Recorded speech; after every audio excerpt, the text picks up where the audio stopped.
So it really doesn't bother me to have game labels that are messed up.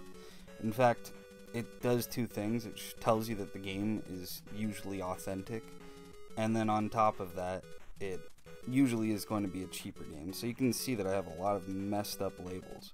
But I don't really like the messed up labels. I'd like to get them nice. So at least to stop them from deteriorating more or peeling off more, here's how I fix them. But here's the Life Force copy that I worked with today.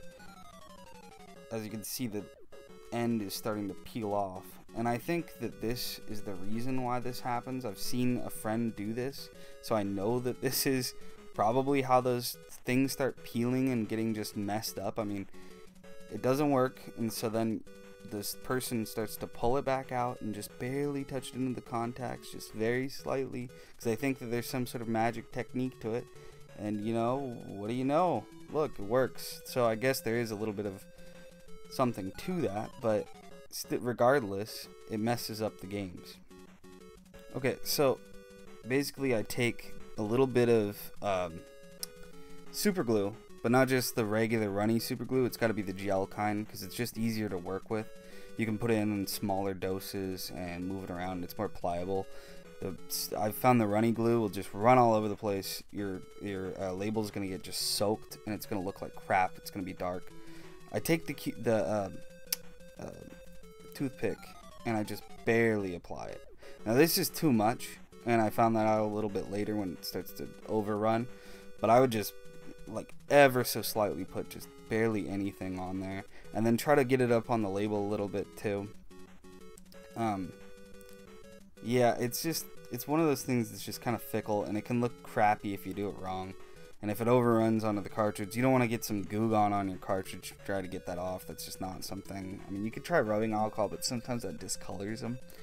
And so then you see there's like two layers there. So the first layer comes down, and I'm trying to wipe off the glue. But the second layer, you need to basically do the exact same thing. Maybe even a little less glue, because this is the part that's going to be seen more. And so I just barely apply it. And you want to hold it down, because if you just try to put it on, like, down a little bit, it's gonna come right back up. See, and there you go.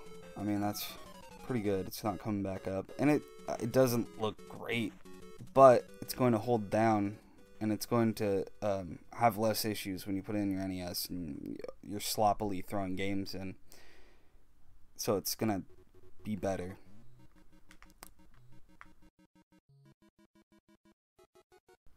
So yeah, that's my issue, or that's my technique to fixing end labels. If you have any other techniques, let me know. I'm always interested in helping fix and restore, or keeping these games pretty okay. Thank you.